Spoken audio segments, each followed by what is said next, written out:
ขอต้อนรับเข้าสู่ช่องป้าจำลองสหายหลายคนค่ะโอ้โหมันจะแรงหรือเปล่าว่ามีแมงผีเสื้อหลายแท้เยอะแยะเลยจริงๆค่ะพี่น้องหลายเลยว่ะโอ้โหโอ้เรียบเลยค่ะ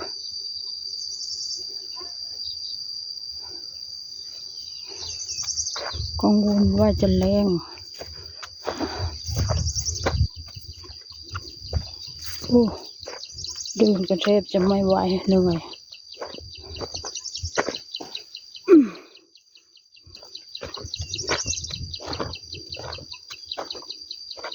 น้ำ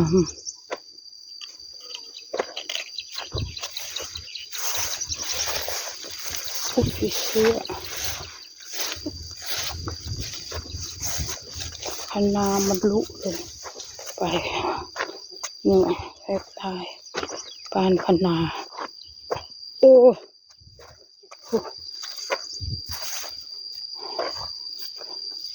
มันทำนาคนเดียวเนาะดูผีเชื่ออยู่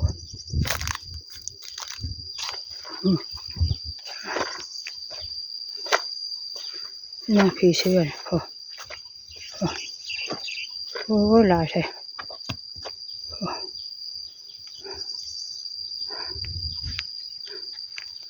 บรรยากาศวันนี้นะ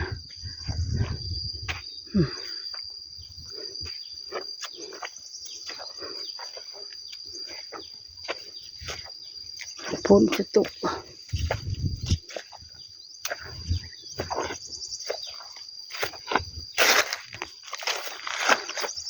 มันมีลูกกบอยู่บนนอ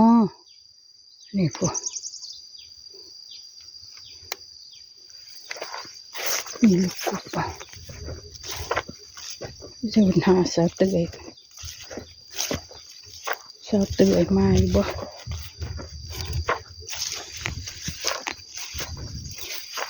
นี่กล้วยมันใจพันนามันก็ล่วงลงมากันถูกนายายให้เขาบักโอ้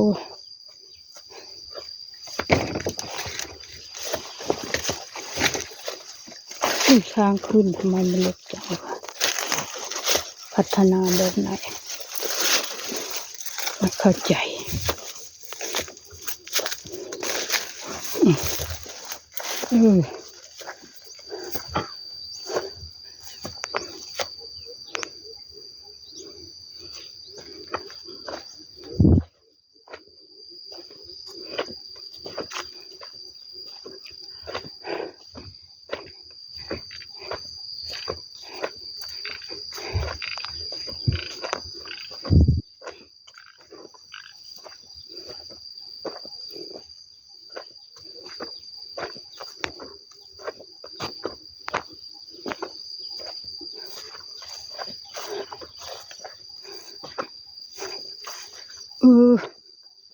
โห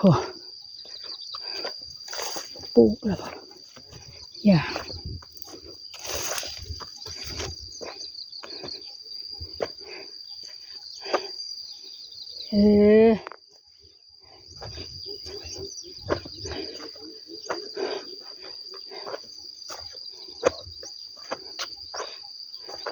ปลูกยางบ่เตื้อย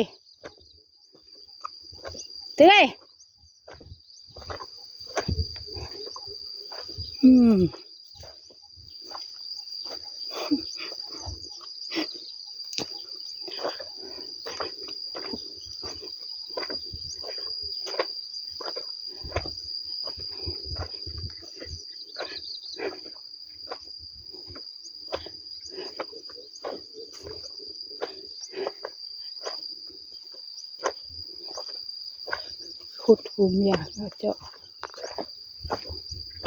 ฮวันนี่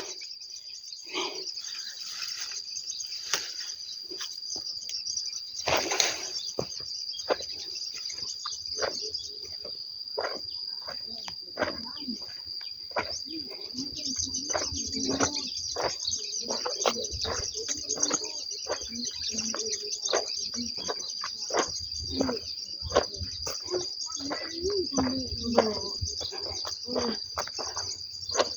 ื้อยตามระบบมังงูตามแล้วมังงูตามระบบมังงูโอ้ยวันนั้นเพิ่นเอิ้นมากินปลูกยางบ่ได้นี่เมาหยาบหยาที่พ่อเจ๊ก็หยาให้นอนกินระบบข้าวเที่ยงนะเฮ็ดแนวใดอยู่โอ้นามองนี้เขาบ่ได้เฮ็ดบ่อาวันนามองนี้อันเจ๊ทุ่มบ่ได้เฮ็ดบ่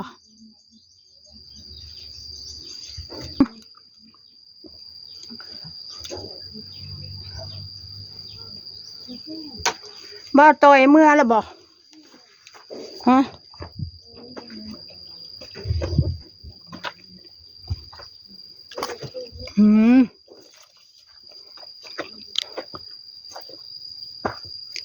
ปลูกอย่างไผ่ขุดคุมอย่างให้เตื้อยไผ่ขุดคุมอย่างให้ค่อยแล้วขุดได้เลยวันคนขุดชอบอย่างเปรี้ยวกับเป๊ะฉันออกมาแกช่องแกเชื่อเองปลูกแกฮอดส่งบัดนี้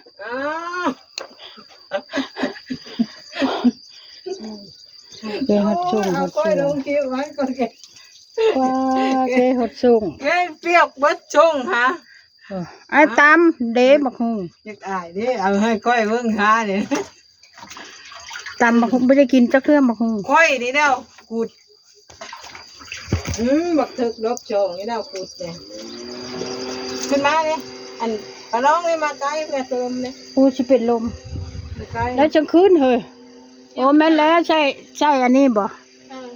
ชื่อไทย1,000บ่นะ200กว่าบาท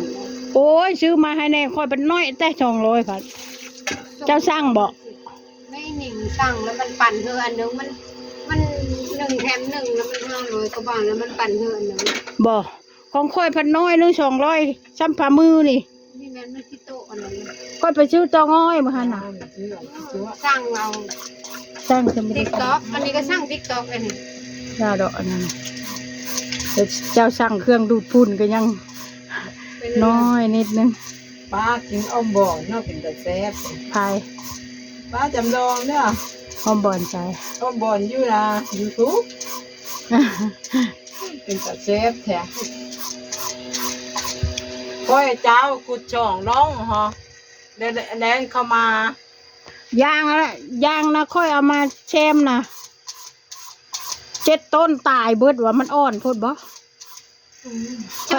เอามานำอัดมาเลี้ยงไว้เบื่อมันยังไม่ได้เลี้ยงแล้วคำผลตกลินแล้วเอามาลองเบิ้งเซ็ตเบิดแหละให้เบื่อมันแก่ก็ยังบ่ได้แก้ได้ก็เลยมีเอามาเฮ็ดละบัดนี้แล้วก็เอามาเมื่อวานนี้บ่ได้จ่ายนะมันเป็นบางต้นบ่มันเป็นบางต้นบ่เนาะเตื้อย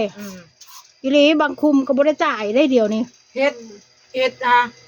ช่วงเฮ็ดนะตู้แซมมันจังแล้วกันไม่ได้ไปหาโคกยืดเตื้อยแล้วค่อยไปหาเฮ็ดมือแรกนะ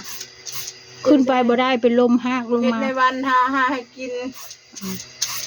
ก็อย่าแล้วได้กินอยู่สุกะหาวันก็ได้ฮอดกระเตะเจทุ่มกระเตะเพิ่นเหรอเจทุ่มว่ากระเตะอาวันเอามาให้ลาบมันว่ะแม่นบ้างบ่ซื้อน้ำมันล้นน้ำมันก็มีบ่เดี๋ยวนี้ไปรูดมามื้อนี้ไปเอาก็คือได้ไปรูดวันที่1แล้วบ่มื้อนี้เพราะว่าวันที่31เดือนนี้เขายังไม่ได้รูดเดือนนี้เขายังไม่ได้รูดเขายังก็รูดไม่ได้เขาอันนั้นแหละว่าเติมให้700แล้วว่ะแม่นบ่พันเดือนมื้อเติมให้700เนาะก็เป็นพันล่ะก็เป็นพันเบิ่งโนเบิดอยู่เบิดแน่เบิดมีเบิดกระเททิมแต่สุกไผอันต้มมาม่าโอ้ยจักสิไปต้มเฮ็ดไปสร้างมาม่าก้อยสิกินมาม่าอุ้ยน้ำล้างมือบ่แพ้พุ่นไม่ได้อึดน้ำนะเนาะชิโลของอาวันนะบ่ผิดได้ยังบ่ผิดอาวัน ขี้ดินเจ้านะอยู่ชิเลอก ระตุกผู้อย่างนี่แล้ว5ไหลนะปัดเดียวคนละ5 ชิเลอกระโตปลูกยางไปฮอดไส เนี่ยป้าเนี่ยเคยอันนี้ได้เนี่ยเคยร้องไปแบบนี้ เคยแบบนี้ร้องทางพี่ของบ้าต่อย อันนี้บ่ของบ่ตอย ฟังเพลงของบ้าต่อยอันนี้ของในวัน ไปพูดนะเนาะอันนั้นของเจนิงเนาะโอ้เข้าใจแล้ว ไม่ โอเค เข้าใจแล้ว อันตัวยู่ใต้ค่ะของอินทินตัวป้าป่วยค่ะ อืม ตัวป้าป่วย แน่กระจูกระแต่งงานเดียวล่ะก็มามันดูแลส่วนอย่างนี่นะเตื้อยเนาะเตื้อย ให้ขึ้นมาใช้ผัดลมที่มัน มือได้สิคอเดียวค่ะฮะหืม มันไม่แห้งค่ะ โอเค ขอจบคลิปแค่นี้ค่ะ